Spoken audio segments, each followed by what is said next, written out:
आज की वीडियो में हम बात करने वाले हैं आईवी फ्लूइड्स के बारे में। इस वीडियो में हम जानेंगे आईवी फ्लूइड्स कितने टाइप के होते हैं, उनके क्या क्या यूजेस होते हैं।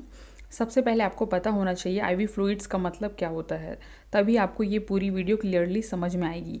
आईवी से मतलब है इंट्रावेनस। इंट्रा का मतलब होता है इनसाइड, मीन्स अंदर, और वेनस का मतलब होता है वेन्स। मतलब कि आईवी फ्लूइड्स वो फ्लूइड्स होते हैं जो कि वेन्स के अंदर लगाए जाते हैं। तो वेन्स के अंदर जो फ्लूइड्स लगते हैं उन्हें बोलते हैं इंट्रावेनस फ्लूइड्स, और शॉर्ट में आईवी फ्लूइड्स बोलते हैं। तो ये मतलब होता है आईवी फ्लूइड्स या इंट्रावेनस फ्लूइड्स का। मतलब कि ये डायरेक्ट ब्लड स्ट्रीम के अंदर लगाए जाते हैं। अब देखते हैं कौन कौन से आईवी फ्लूइड्स होते हैं। ये सारे टाइप्स होते हैं, मोस्ट कॉमनली जो यूज़ में आते हैं आईवी फ्लूइड्स ये वो होते हैं। पहला है एनएस। एनएस मतलब होता है नॉर्मल सलाइन। दूसरा है डीएनएस। डीएनएस मतलब होता है डेक्सट्रोस नॉर्मल सलाइन। अगर एनएस के अंदर डेक्सट्रोस मिला दिया जाए तो ये डीएनएस बन जाता है, मीन्स डेक्सट्रोस नॉर्मल सलाइन, जिसे हम कॉमन भाषा में ग्लूकोज भी कहते हैं। अगर किसी को डीएनएस दिया जाता है तो हम कॉमन भाषा में ये बोलते हैं कि मुझे या उसे ग्लूकोज चढ़ रही है, ये वही होता है डीएनएस। थर्ड टाइप है D5, D10, D25 सॉल्यूशन। इन तीनों सॉल्यूशन को बोलते हैं dextrose solution. Fourth type fluid है RL। RL मतलब होता है रिंगर लैक्टेट। जो नेक्स्ट है वो है मैनिटोल सॉल्यूशन। ये सारे कॉमनली यूज़ होने वाले आईवी फ्लूइड्स होते हैं। इनके बारे में एक एक करके हम आगे बात करेंगे। तो सबसे पहले बात करते हैं एनएस की, मतलब नॉर्मल सलाइन की। नॉर्मल सलाइन क्या होता है? नॉर्मल सलाइन जो आईवी फ्लूइड्स है, सबसे पहले इसकी कॉम्पोजिशन देखते हैं, इसके अंदर क्या क्या प्रेजेंट होता है। तो कॉम्पोजिशन होती है कि 100 ml सॉल्यूशन में 0.9% NaCl प्रेजेंट होता है, मतलब नमक प्रेजेंट होता है। 100 ml पानी में अगर 0.9% नमक मिला दी जाए तो वो बन जाएगा NS, मीन्स नॉर्मल सलाइन। यहाँ 0.9% का मतलब है 1 लीटर के अंदर या 1000 ml के अंदर 9 ग्राम नमक मिला दिया जाए तो वो बन जाएगा नॉर्मल सलाइन। इसका मतलब यही है 0.9% NaCl इन 100 ml सॉल्यूशन। ये होता है नॉर्मल सलाइन का कॉम्पोजिशन। यहाँ बॉटल में आप देख सकते हैं NS का मतलब होता है नॉर्मल सलाइन। मतलब इसके अंदर क्या क्या प्रेजेंट होता है। इसके अंदर सोडियम क्लोराइड प्रेजेंट होता है, और सोडियम क्लोराइड का कॉम्पोजिशन 0.9% होता है, मीन्स 100 ml वाटर के अंदर 0.9% नमक मिला दिया जाता है, वो होता है नॉर्मल सलाइन।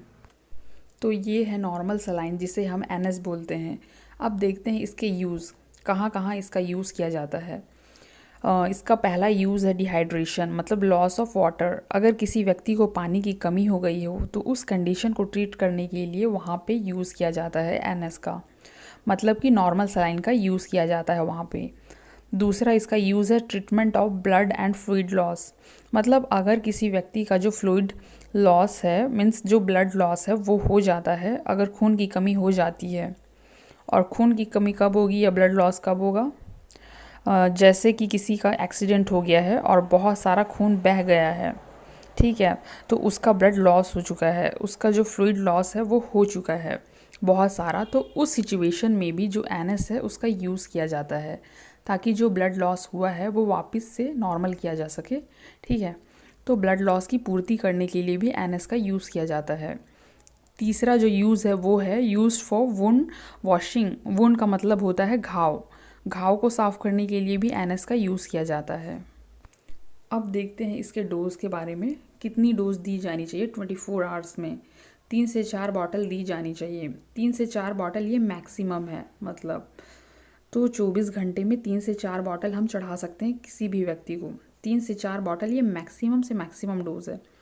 ये डिपेंड करता है सिचुएशन पे कि किसी भी व्यक्ति को क्या हुआ है। ये सारी चीज़ें देखने के बाद ही डॉक्टर बताते हैं कि 24 घंटे में उसको कितनी बार NS दी जानी चाहिए।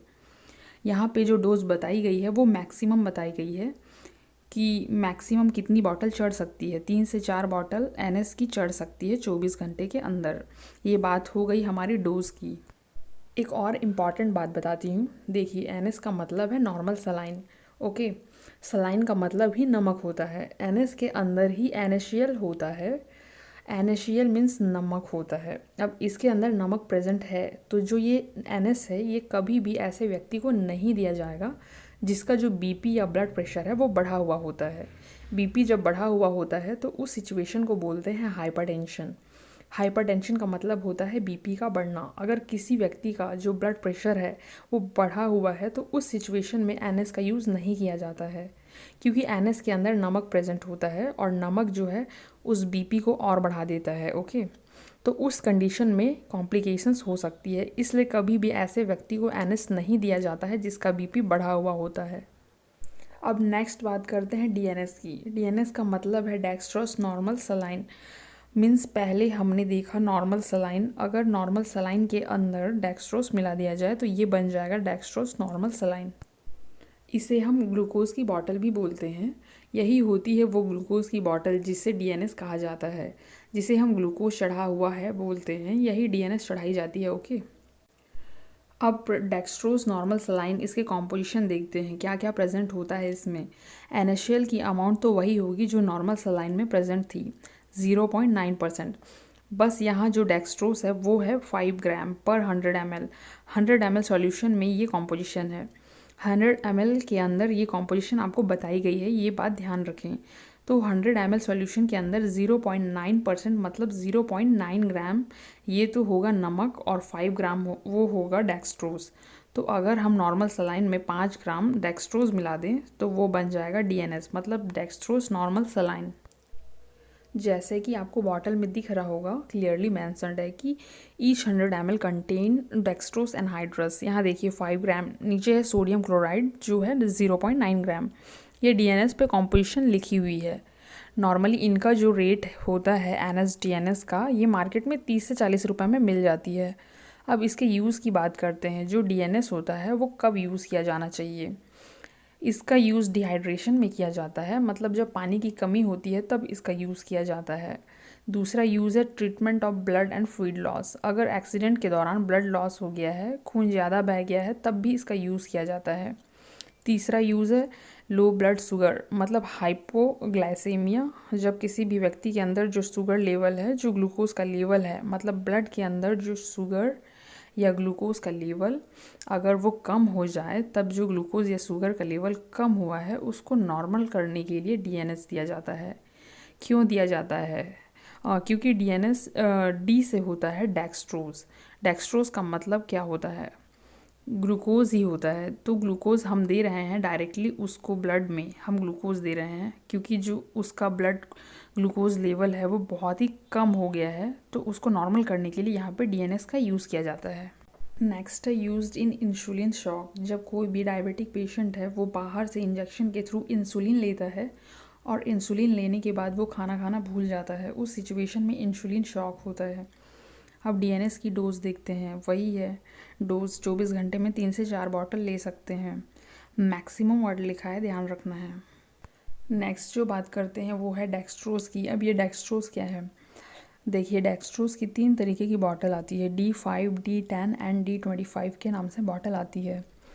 तीनों में फ़र्क बस इतना है कि डेक्स्ट्रोज की क्वांटिटी में फ़र्क है। जो D5 नाम से आती है उसमें 5 ग्राम होता है 100 ml में, और 100 ml में अगर 5 ग्राम डेक्स्ट्रोज है तो D5 की बॉटल होगी। अगर 100 ml में 10 ग्राम है तो D10 की बॉटल है, और 100 ml में 25 ग्राम है तो D25 की बॉटल होगी। ये तीनों ही बॉटल डेक्स्ट्रोज सॉल्यूशन कहे जाते हैं। डेक्स्ट्रोज IV सॉल्यूशन कहे जाते हैं, D5, D10 और D25। ओके, ये D5 और D10 कॉमनली यूज़ किए जाते हैं, लेकिन जो D25 है वो बहुत ही रेयरली यूज़ किए जाते हैं। D25 की ज़रूरत कब पड़ती है? तो देखते हैं। D25 की ज़रूरत तब पड़ती है जब कोई व्यक्ति ना तो वो कुछ खा सकता है और ना ही पी सकता है। उस व्यक्ति में खाने पीने की एबिलिटी नहीं है और वो ऐसी सिचुएशन में पहुंच गया है, अगर उसको बाहर से ग्लूकोज नहीं दिया गया तो वो मर जाएगा। अगर ऐसी सिचुएशन हो जाती है तो ऐसी क्रिटिकल कंडीशन को ट्रीट करने के लिए D25 का यूज़ किया जाता है। अदरवाइज़ किसी भी सिचुएशन में D25 का यूज़ नहीं किया जाएगा, ठीक है। तो जो D25 है वो रेयरली यूज़ होता है, और जो कॉमनली यूज़ होने वाले हैं वो है D5 और D10। एक और नोट करने वाली बात है कि कब जो डेक्स्ट्रोज सॉल्यूशन है कब यूज़ नहीं किया जाएगा। अगर कोई डायबिटिक पेशेंट है, मतलब कोई शुगर का पेशेंट है, उसके अंदर हम डेक्स्ट्रोज यूज़ नहीं कर सकते। क्योंकि जो शुगर का पेशेंट होता है उसके ब्लड में शुगर बढ़ा हुआ होता है और बाहर से भी हम उसको शुगर दे देंगे तो उसके ब्लड में जो शुगर की अमाउंट है वो बढ़ जाएगी, जिसकी वजह से कॉम्प्लिकेशंस हो जाएगी। इसलिए कभी भी डायबिटिक पेशेंट में जो डेक्सट्रोज़ है वो नहीं दिया जाता है और जो डीएनएस है वो भी नहीं दिया जाता है। लेकिन जब इंसुलिन शॉक होता है वो डायबिटिक पेशेंट के अंदर ही होता है, लेकिन इंसुलिन शॉक जब होता है तब दिया जाता है, क्योंकि इंसुलिन शॉक में जो ग्लूकोज का लेवल है वो बहुत ही डाउन चला जाता है, इसलिए दिया जाता है। तो ये हो गए डेक्सट्रोज़ के कॉम्पोजिशन की बातों के। आगे बात करते हैं यूज़ की, कब दिया जाता है। देखिए डेक्सट्रोज़ मीन्स ग्लूकोज से एनर्जी मिलती है और अब किसी को वीकनेस हो गई है, बहुत कमज़ोरी महसूस हो रही हो, तो उस सिचुएशन में जो डेक्सट्रोज़ है वो दिया जाता है। और नेक्स्ट है to recover body fluid loss, अगर फ्लूइड लॉस हो गया है बॉडी से तब भी दिया जाता है। ओके, डोज़ है मैक्सिमम 3 से 4 बॉटल 24 घंटे में, 24 घंटे के अंदर 3 से 4 बॉटल मैक्सिमम डेक्सट्रोज़ की दे सकते हैं। नेक्स्ट जो हमारा आईवी आता है वो है आरएल, इसको बोलते हैं रिंगर लैक्टेट सॉल्यूशन या फिर सोडियम लैक्टेट सॉल्यूशन के नाम से भी जाना जाता है। एक और नाम है इसका हार्टमैन सॉल्यूशन के नाम से भी जानते हैं। इन तीनों नामों में कॉमनली जिस नाम से जाना जाता है वो आरएल है। बॉटल के ऊपर आरएल लिखा हुआ होता है जिसका मतलब है रिंगर लैक्टेट सॉल्यूशन। अब बात करते हैं कॉम्पोजिशन की, इसके अंदर क्या क्या चीज़ें प्रेजेंट होती है। आरएल जो है वो बहुत सारी चीज़ों का मिक्सचर होता है, मतलब बहुत सारी चीज़ें आपस में मिक्स होती है। इसके अंदर NaCl मतलब sodium chloride, sodium lactate, potassium chloride और कैल्शियम क्लोराइड प्रेजेंट होता है, मतलब वाटर के अंदर ये सारी चीज़ें मिक्स होती है। तो इसको बोलते हैं RL means Ringer lactate solution. अब इसके यूज़ की बात करते हैं कि रिंगर लैक्टेट सॉल्यूशन कहाँ यूज़ किया जाता है। जो आरएल या रिंगर लैक्टेट सॉल्यूशन है वो यूज़ किया जाता है डिहाइड्रेशन में, मतलब पानी की कमी हो जाती है बॉडी में तब यूज़ किया जाता है। दूसरा यूज़ है इलेक्ट्रोलाइट्स इम्बैलेंस में, मतलब बॉडी के अंदर बहुत सारे इलेक्ट्रोलाइट्स होते हैं, उनका बैलेंस होना बहुत ही ज़रूरी होता है। ओके, तो उसको बैलेंस करने के लिए भी इसका यूज़ किया जाता है। दूसरा यूज़ है to recover body fluid and blood loss, वही है जो मैंने पहले बताया है। अगर किसी का एक्सीडेंट हो गया है तो वहाँ बॉडी फ्लूइड और ब्लड लॉस होता है, तो उसे भी रिस्टोर करने के लिए इसका यूज़ किया जाता है। नेक्स्ट यूज़ है used in low blood pressure या हाइपोटेंशन। हाइपोटेंशन का मतलब है बीपी, ब्लड प्रेशर का कम हो जाना। अगर किसी व्यक्ति के अंदर ब्लड प्रेशर डाउन या कम हो जाता है तो उस सिचुएशन में आरएल का यूज़ किया जाता है, मतलब रिंगर लैक्टेट सॉल्यूशन का यूज़ किया जाता है। अगर किसी व्यक्ति के अंदर ब्लड प्रेशर कम हो गया हो तो ब्लड प्रेशर कम होने के बाद कोई भी ऐसी दवाई नहीं है जो ब्लड प्रेशर को नॉर्मल कर दे। हाई बीपी की दवाई बनी हुई है, ओके, बहुत सारी दवाइयाँ हैं अगर हाई बीपी हो गया है किसी व्यक्ति को, लेकिन लो बीपी के लिए कोई भी मेडिसिन नहीं है। तो उस कंडीशन को ट्रीट करने के लिए आरएल या रिंगर लैक्टेट का यूज़ किया जाता है। तो हाइपोटेंशन या लो ब्लड प्रेशर में हम आरएल देते हैं, जब बीपी लो हो गया हो तो रिंगर लैक्टेट सॉल्यूशन का यूज़ किया जाता है। नेक्स्ट यूज़ है न्यूट्रिएंट्स डेफिशिएंसी। अगर किसी को बॉडी में न्यूट्रिएंट्स की कमी हो जाए, मतलब कुपोषण का शिकार है, वहाँ पे भी ये यूज़ किया जाता है। अब आरएल के डोज की बात करें तो इसे 24 घंटे में 1 से 2 बॉटल देनी चाहिए।